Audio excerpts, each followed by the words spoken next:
Hi అండి, అందరికీ నమస్కారం. గుర్రం పాపిరెడ్డి సినిమా 19th రిలీజ్ అవుతుంది. ఈ మధ్య సినిమా రిలీజ్ అవ్వాలంటే సినిమా హిట్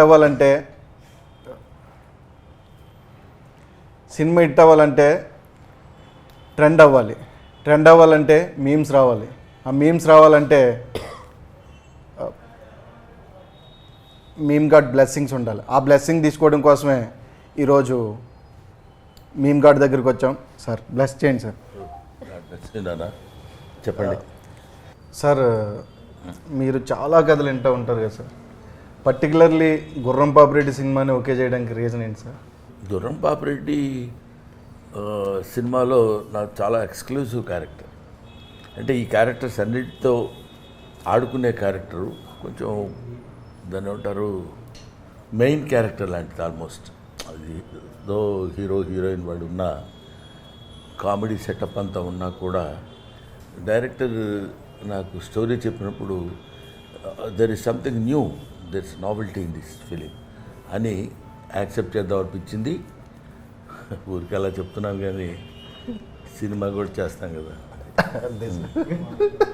నువ్వు సినిమాలో కదా విలన్వి? విలన్ కదా సార్. ఈ సినిమా కదా అసలు జనరల్గా సినిమాల్లో విలన్ క్యారెక్టర్స్ చేస్తాం. ఇక్కడ ఫ్రీగా ఉండొచ్చు, పెద్ద ప్రాబ్లం అలా ఉండాలి. ఇప్పుడు ఏదో మర్డర్ చేసి వచ్చిన వాళ్ళగా రైట్. ఎందుకంటే జీవన్ నాకు బాగా తెలుసు కాబట్టి తన మీద కొంచెం జోక్ చేస్తుంటాను. You are known as the the king of comedy atla anochu, and you have made so many crores of people laugh over the years. They not just like specific to our language but like everywhere all over the world, right? Ante who is that one person who makes you laugh the most? అదే ఉంటుంది పర్టికులర్గా ఇలా చేస్తే మనం కూడా నవ్వచ్చు అనేది. ఇది there is లాఫ్కు ఉన్నటువంటి పెద్ద advantage as well as disadvantage ఏంటంటే, మనం సినిమా చూస్తున్నాం అనుకోండి, సినిమా చూస్తున్నప్పుడు నవ్వొచ్చినప్పుడు ఆపుకొని ఇంటికి వెళ్ళి నవ్వలేం, ఇక్కడే నవ్వాలి, స్పాంటేనియస్గా నవ్వాలి. That shows the standard of comedy, the potentiality of comedy. అక్కడ చూస్తున్నాగానే భలే నవ్వొచ్చిందిరా అని. అదే మీరు ఫైట్స్ కానీ లేకపోతే రొమాన్స్ కానీ లేకపోతే ఇంకో క్యారెక్టర్ ఆర్టిస్ట్ కానీ అద్భుతంగా చేశాడనుకోండి, లేకపోతే ఈ సాంగ్స్ ఇవి చేశాడనుకో, ఇంటికి వెళ్ళిన తర్వాత సినిమా చూసి డైనింగ్ టేబుల్లో భోజనం చేస్తే భలే చేశాడు కదా సాంగు అని డిస్కస్ చేసుకోవడానికి ఉంటుంది. Comedy has no scope for that. So మనం ఇంత ఎందుకు సోది చెప్తున్నానంటే, మీరు అడిగిన ప్రశ్నకి ఒక చోట నుంచి మిమ్మల్ని నవ్వించగలిగింది. ఎప్పుడు ఎక్కడ నవ్వొచ్చినా నవ్వుతాం. నవ్వటం అనేది very common factor for common human being. I believe in that. కానీ when was the last time that you remember అట్లా మీరు ఏడ్పు వచ్చింది మీకు నవ్వుతే? అంత దారుణంగా ఎప్పుడైనా పాత టైంలో అన్న ప్రమాణం పూర్తిగా లేదు. నువ్వు మళ్ళీ పాత టైంలో కూడా నన్ను గుర్తు తెచ్చుకోమని 40-50 సంవత్సరాల క్రితం కూడా నవ్వలేదా సార్ అని కాదు. కళ్ళనీరు వచ్చేంత నవ్వు ఏమో ఐ డోంట్ రిమెంబర్. ఒకళ్ళు నవ్వారేమో తెలియదు. మీకు మీమ్ గాడ్ అని కూడా ఇప్పుడు రాజ్ కుమార్ గారు చెప్పారు కాబట్టి, do you see lot of memes? Do you enjoy watching memes? నాకంటే ఎక్కువ ఆడియన్స్ ఎంజాయ్ చేస్తారు కాబట్టి అది మీమ్స్ నా ఫేస్కి సూట్ అవుతున్నాయో లేకపోతే అలవాటైందో లేకపోతే అందులో స్టఫ్ ఉందో లేదో తెలియదు. But they are enjoying. Brahmanandam, the face of Brahmanandam motto is to make them others laugh. That maybe is giving most ఒక ఇన్ని కోట్ల మందిని నవ్వించే ఫేస్ భగవంతుడు నాకు ఇచ్చినందుకు I felt I shall be ever thankful to God. అటువంటిది సరే meme god, meme demigod అట్లాంటిది ఇవన్నీ వాళ్ళు ఇచ్చేవి ఉంటాయి కొన్నాళ్ళు. Of course we will enjoy it for time being. Sir, మీకు అసలు ఇంత ఇమేజ్ ఉన్నాక ఏదన్నా గ్రూప్ ఆఫ్ పీపుల్ని కలిసినప్పుడు ఫన్నీగా ఉండాలి అని ప్రెషర్ ఉంటుందా ఎప్పుడన్నా? నాకు ఫస్ట్ రెండు ఇదేంటంటే answers. First answer group of people కలిసిన తర్వాత నేను ఎప్పుడు గ్రూప్ ఆఫ్ పీపుల్ని కలవను first point. It's true, I'm not joking. ఎందుకంటే నాకు 2-3 కంటే ఎక్కువ ఉంటే గ్రూప్గా ఫీల్ అవుతాను నేను. కాబట్టి ఎక్కువ అది ఉండదు. తర్వాత మనం ఇక్కడ ఫన్నీగా ఉండాలి ఇక్కడ అనేది, అదే నేను చెప్పాను, ఫన్నీగా ఉండటం అనేది we cannot get it from out side. That is instinct. ఇప్పుడు అమ్మాయి ఏదో ప్రశ్న, మీరు ఎప్పుడన్నా మీ జీవితంలో రిగ్రెట్ అయ్యి నెలకేసి బాదుకొని కొట్టుకున్నారా అని అడిగినప్పుడు మనం ఇప్పుడు దీనికి మనం ఏం ఆన్సర్ ఇవ్వాలి అని ఉండదు. ఆటోమేటిక్గా అక్కడ ఉన్న సిచ్యువేషన్ బట్టి నవ్వు వస్తుంది, విల్ ఎంజాయ్ ఇట్. సార్ మీ లైఫ్లో లైక్ మీరు ఎదిగిన స్టేజెస్లో కానీ ఏదైనా కానీ లైక్ మనం పెరిగే కొద్దీ మన మెచ్యూరిటీ లెవెల్స్ పెరుగుతాయి, మనం అన్నీ తెలుసుకోవడం స్టార్ట్ చేస్తాం, ఇవాల్వ్ అవ్వడం స్టార్ట్ చేస్తాం. మీ లైఫ్లో ఏదన్నా ఒక బెస్ట్ ఫిలాసఫీ ఉంటుంది కదా సార్, అంటే లైక్ మాకు బాగా యూజ్ అయ్యే ఫిలాసఫీ ఫిలాసఫీ ఏం లేదమ్మా. Like life is a game, should play it. Life is a challenge, should meet it. ఎన్నో జరుగుతుంటాయి, అవన్నీ లెక్కలేసుకుంటూ కూర్చుంటే ఇటు వెయిట్ పెరుగుతుంటుంది. ఆఫ్టర్ ఆల్ మనం మ్యాక్సిమం బతికితే పుట్టిన 10 సంవత్సరాల వరకు మనకేం తెలియదు. ఇప్పుడంటే ఒక 5 సంవత్సరాలు బతుకున్నాం. ఆ తర్వాత 70 తర్వాత మనం ఏం ఆలోచించినా ఎవడో లెక్క చేయడు. మధ్యలో మన పీరియడ్ ఎంత, 50 to 60 years. దాన్ని మనం క్యాలిక్యులేట్ చేసుకుంటున్నప్పుడు మనకి ఎన్నో ఫేస్ చేస్తుంటాం. ఎన్ని ఫేస్ చేసినా ఫేస్ చేసిన దానిలో ఉన్న పాజిటివిటీని మనం తీసుకోగలిగితే నన్ కెన్ స్టాప్ అస్. ఎక్కడైనా ఏదో సినిమా ఫెయిల్ అయింది, అబ్బా ఈ సినిమా ఫెయిల్ అయింది, ఎలాగా నెక్స్ట్ ఏంటి. అందుకని మనకు కూడా failures are stepping stones to success. ఇలాంటివన్నీ ఎందుకు పుడతాయంటే మనల్ని మనం ఎంకరేజ్ చేసుకోవడానికి. మన వెనకాల ఎవరు లేరండి, మనకి దీన్ని ఏదో అంటారే ఇండస్ట్రీలో బ్యాకింగ్ ఎవరు లేరు, ప్లాట్ఫామ్ లేదు, ఇట్లాంటి పదాలు కొన్ని ఉంటాయి. ఏం అక్కర్లా, God has given you one platform. You should realise it. You should play in that platform. That's all. You keep on doing. ఇప్పుడు నేనున్నాను, నాకెవరున్నారు వెనక? నాకు నేనే ఉన్నాను వెనక. ఎవరికైనా ధైర్యం వెనకాల ఉందంటే 10 మంది మనుషులు ఉన్నారు, వాళ్ళందరూ నాకు తెలుసు, మినిస్టర్ తెలుసు, లేకపోతే ఇంకొక చీఫ్ మినిస్టర్, ప్రైమ్ మినిస్టర్ తెలుసు. అది కాదు ధైర్యం. నాకు నేనే ఉన్నాను అనుకోవడమే ధైర్యం. If you keep on doing that, ఇంకా నీకు ఇంకొకటి పాయింట్ ఏంటంటే, ఇప్పుడు మీరు అడిగిన దాన్ని బట్టి నీకు నువ్వులా ఉండాలనుకున్నప్పుడు నీకు ఏ ఇబ్బంది ఉండదు. నువ్వు ఇంకొకళ్ళ ఉండాలనుకున్నప్పుడు ఇబ్బంది స్టార్ట్ అవుతుంది. నాకు ప్రమోషన్స్లో అదే ప్రాబ్లం అవుతుంది. లైక్ మనం ఇప్పుడు ఒక ప్రమోషన్స్ నాకు నాలా ఉండాలంటే నేను చాలా తక్కువ మాట్లాడుతాను సార్. బేసిక్ చాలు, ఎక్కువ మాట్లాడమని వాళ్ళు అన్నంత మాత్రాన వాళ్ళ కోసం నువ్వు మాట్లాడితే వాళ్ళ కోసం మాట్లాడుతున్నట్టు ఫేస్లో కూడా తెలిసిపోతుంది. ఎగ్జాక్ట్లీ. వద్దు, అటువంటిప్పుడు వద్దండి, మాట్లాడుకోండి, మాట్లాడకుండా ఉండండి. ఎవరి కోసమో మనం చేయడం అంటే, ఇప్పుడు కామెడీ చేయాలన్నా యాక్టింగ్ చేయాలన్నా ఎవరి కోసం ఎందుకు చేస్తాం? మనలో ఉన్న పెర్ఫార్మెన్స్, మనలో ఉన్న టాలెంట్ అది నువ్వు ఎగ్జిబిట్ చేయాలి అంతే. చేయడానికి ఏమైనా అనుకుంటారేమో, ఆ ఇన్హిబిషన్స్ ఉన్నప్పుడు మనం we cannot do anything. True sir. నాకు అదే ఒక ఫియర్ ఉంటుంది సార్, బవిడ్ హీరో. అది ఫియర్ కాదమ్మా. అంటే ఎవరైనా ఏమైనా అనుకుంటారా అది ఆ ఫియర్ నిజంగా నీకు ఉంటే మాత్రం దాన్ని వదిలేయి. That is better.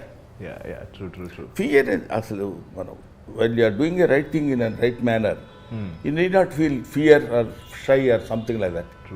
If it is right, నువ్వు నీ పని నువ్వు సిన్సియర్గా చేయగలుగుతున్నప్పుడు ఇంకా దాని గురించి నీకు సెకండ్ థాట్ ఏముంటుంది, ఏమైనా అనుకుంటారేమో అని. Let them.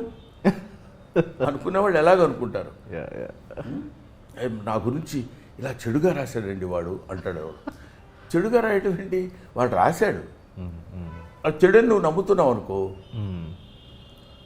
నా గురించి చెడుగా ఎవరో రాస్తే నువ్వు నమ్ముతున్నావంటే నువ్వు నాకు అక్కర్లా. నమ్మకుండా ఉండేవాళ్ళు ఎవరన్నా ఉంటే వాళ్ళు నీకు కావాలి. వాళ్ళు చెడుగా ఫీల్ అయితే ఫీల్ అవ్వాలి నువ్వు.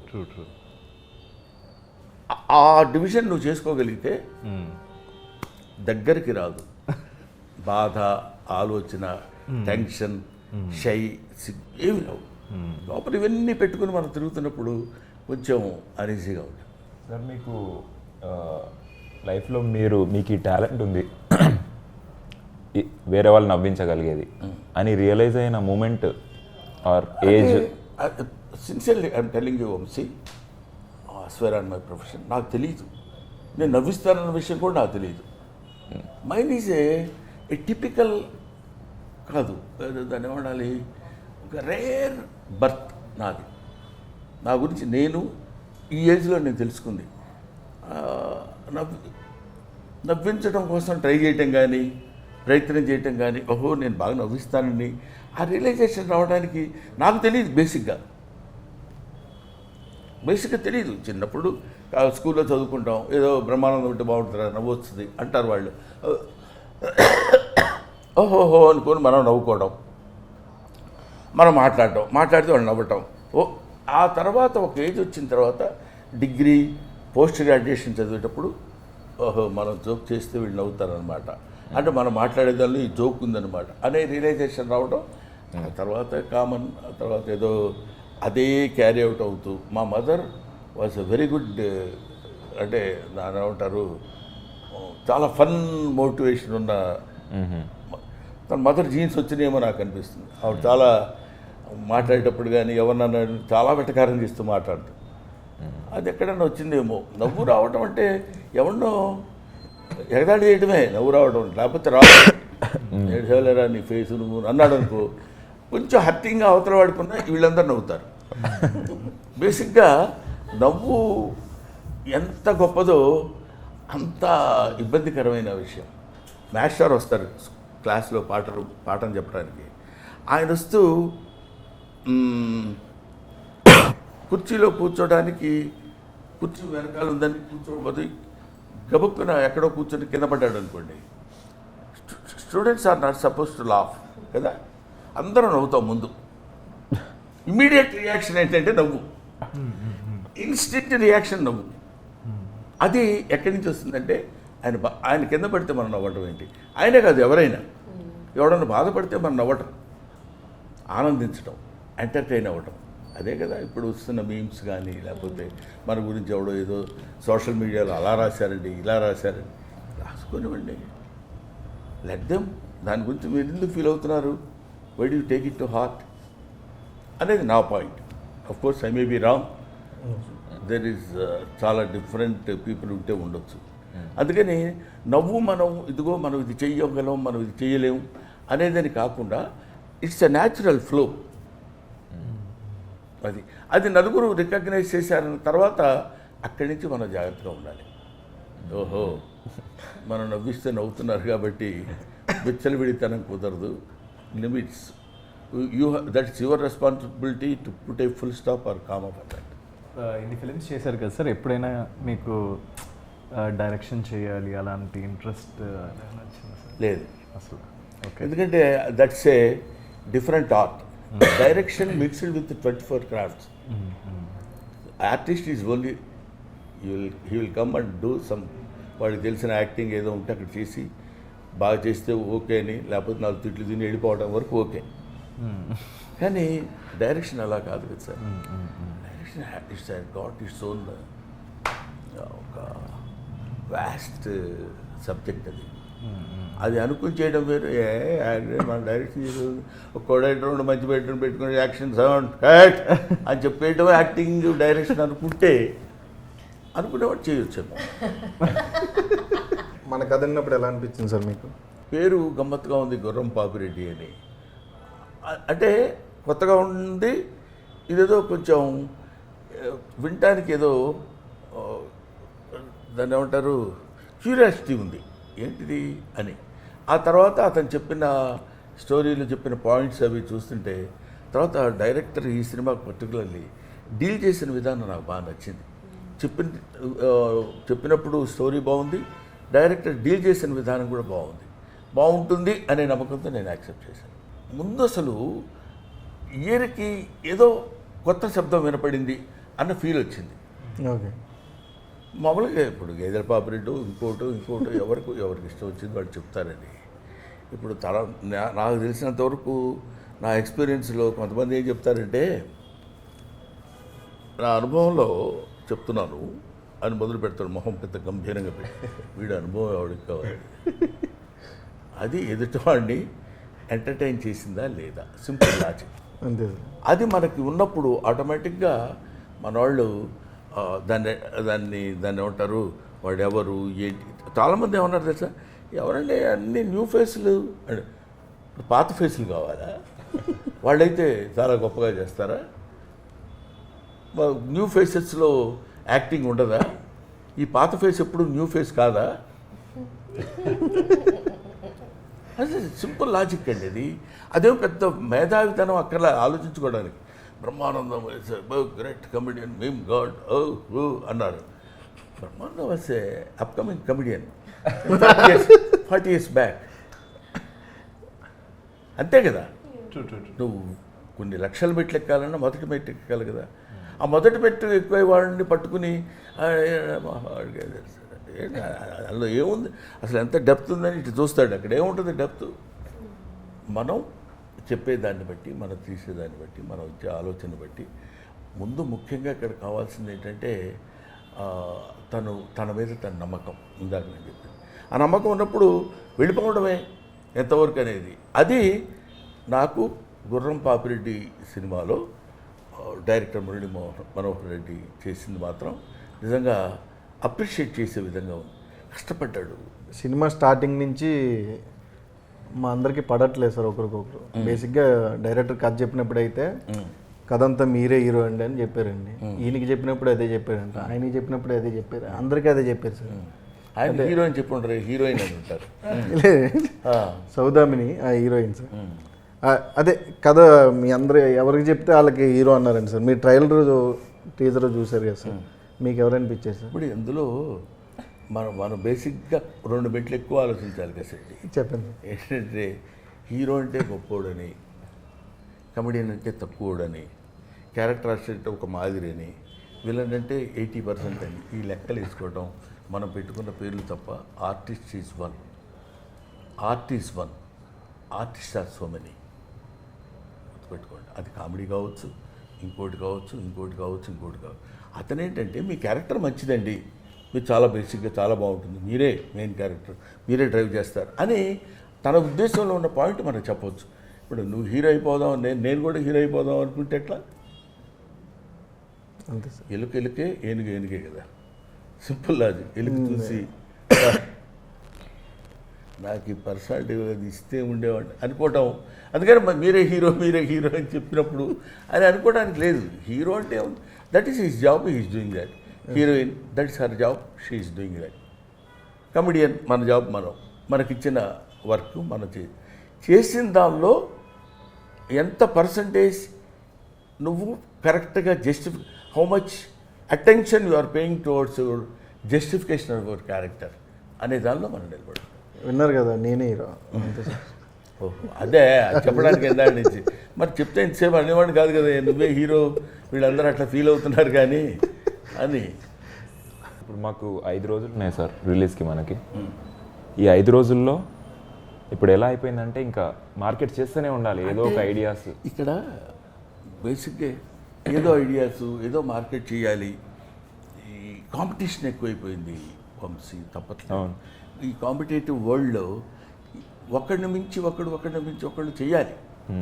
ఏదో చేసి ఏదో సంతృప్తి పరిస్తే మనం పెట్టి బేసిక్గా ఏంటి, భార్యామూలమిదం గృహం, కృషిమూలమిదం ఫలం, వేదం మూలమిదం జ్ఞానం, ధనం మూలమిదం జగత్. ఒక్కడికి అర్థం కాలేదు, అర్థం అవ్వాల్సిన పని లేదు. కాకపోతే ఇక్కడ చివరికి చెప్పింది ఏంటంటే డబ్బు. By hook or crook we should earn money. వాడు ఇట్లాంటి మీటింగ్స్ లేకపోతే ఇలాంటివి పెట్టి దీని ద్వారా బ్రహ్మానందం ఏదో కొన్ని సమాధానాలు చెప్పాడు రా, ఏదో గుర్రం పాపిరెడ్డి దానికి ఆడేదో ఇంటర్వ్యూ ఇచ్చాడు, చాలా బాగుందన్నాడు అని ఇది జనంలో కొంతమందికి వెళ్తే, ఈ మీమ్ గార్డు వీడి ఫేస్ చూసి కొంతమంది విని అసలు ముందు సినిమా ఎలా ఉంటుంది అనుకునే దానికంటే గుర్రం పాపిరెడ్డి అనే సినిమా ఒకటి రిలీజ్ అవుతుంది అని తెలియపరచడం కోసం తెలిస్తే ఎక్కువ మంది చూస్తారు. సార్ మీరు ఎక్కువగా అడగటమే చూసారా అసలు సార్ మీరు ఏంటి అసలు చచ్చిపోయిన 11వ రోజు మనం మాట్లాడుతున్న ఫీలింగ్ ఎందుకు? ఇటువంటి మనిషి అసలు ఎప్పుడు అంటే ఏం చెప్పాలి నేను? ఫన్నీగా ఉంటుంది, కామెడీగా ఉంటుంది, ఏం చెప్పాలి? సార్ మీరు పన్నీగా ఎక్కువ నవ్వుకుండే మూమెంట్స్ ఏముంటాయి సార్? ఇదిగో right. Thank you very much brothers. Thank you sir. చూసా పాప అతను ఎప్పుడు అయిపోద్దా అన్నట్టు ఇందాక నుంచి అదే మూడ్లో ఉన్నాడు తప్ప మనం ఏదో ఒకటి అడిగి ఇంక వీడి ఆపితే బాగుండు అన్న ఫీలింగ్లో ఉన్నారు. ఏం అడుగుతాం సార్, వీళ్ళు అడిగిన రా టాక్స్లో ఆల్రెడీ మీరు ఆన్సర్లు ఇచ్చేసారు. మనం ఏం అడుగుతాం కొత్తగా? ఆయన ఒక్కడే జీనియస్ సార్. అడగకపోవడం genius. No action is acting అని. రైట్ అమ్మా, thank you. Thanks, sir. Zion.